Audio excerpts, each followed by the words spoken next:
दोस्तों, माँ के गर्भ में शिशु पूरी तरह से सुरक्षित होता है क्योंकि गर्भ में शिशु एमनियोटिक द्रव्य में होता है, यानी पानी की थैली में शिशु पूरी गर्भावस्था के दौरान रहता है जब तक शिशु का जन्म नहीं हो जाता।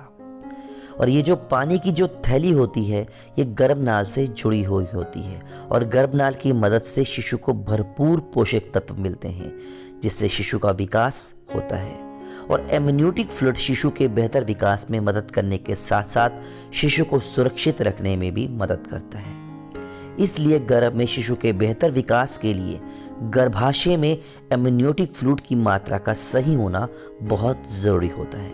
लेकिन कुछ मामलों में गर्भाशय में एमनियोटिक फ्लूइड की कमी हो जाती है, यानी कि पानी की थैली में पानी कम होता है। और ऐसा होने के कई कारण हो सकते हैं जो कि आज की इस वीडियो में हम लोग बात करेंगे। सबसे पहला कारण है रिसाव होना। कुछ केसों में महिला के प्राइवेट पार्ट से रिसाव होना शुरू हो जाता है। इसका कारण गर्भाशय के आसपास की झिल्ली का टूटना होता है। यदि किसी गर्भवती महिला को यह समस्या होती है तो इस कारण भी एमनियोटिक फ्लूइड की कमी की समस्या हो जाती है। इसलिए अगर आपको ऐसा रिसाव महसूस हो तो आप तुरंत डॉक्टर के पास जाएं।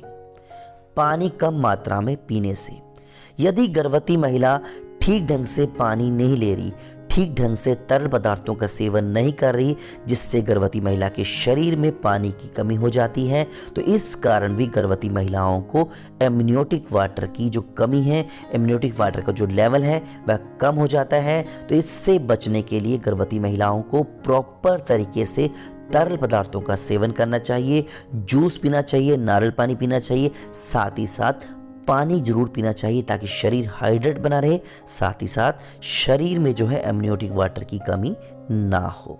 दवाइयों के कारण, कुछ ऐसी दवाइयां होती हैं जिनका सेवन यदि किसी कारण गर्भवती महिला प्रेगनेंसी के दौरान करती हैं तो उन दवाइयों का सेवन करने से भी गर्भाशय में एमनियोटिक फ्लूइड की कमी हो सकती है।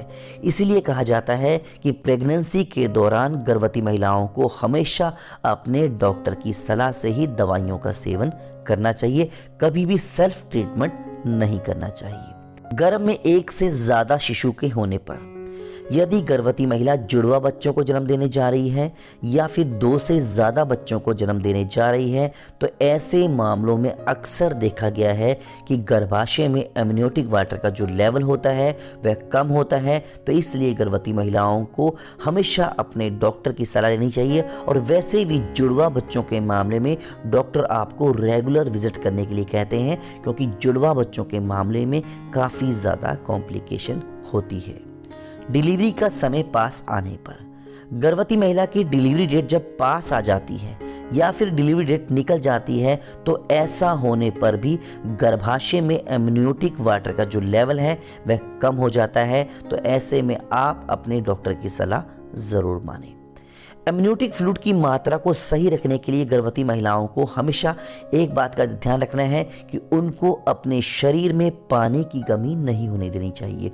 उनको पर्याप्त मात्रा में पानी पीना है, पर्याप्त मात्रा में तरल पदार्थ का सेवन करना है ताकि उनके शरीर में एमनियोटिक वाटर की जो कमी ना हो और वह एक स्वस्थ बच्चे को जन्म दे सके। क्योंकि एमनियोटिक वाटर अगर कम होगा तो शिशु को कई तरह की प्रॉब्लम हो सकती है। शिशु अंडरवेट रह सकता है, शिशु दिमागी विकास में प्रॉब्लम आ सकती है, साथ ही साथ गर्भवती महिलाओं को समय से पहले लेबर पेन शुरू हो सकते हैं, समय से पहले शिशु जन्म ले सकता है। साथ ही साथ ऐसे मामलों में अक्सर देखा गया है कि सी सेक्शन डिलीवरी की जाती है। तो इसलिए गर्भवती महिलाओं को एमनियोटिक वाटर के लेवल पर विशेष ध्यान देना चाहिए, पर्याप्त मात्रा में पानी पीना चाहिए। दोस्तों, उम्मीद करता हूँ वीडियो आपको अच्छी लगी होगी। अगर आपके कोई भी सवाल हैं तो ज़रूर पूछें, मैं कोशिश करूँगा आपके सभी सवालों के जवाब देने की। वीडियो देखने के लिए दोस्तों आपका बहुत बहुत धन्यवाद, शुक्रिया।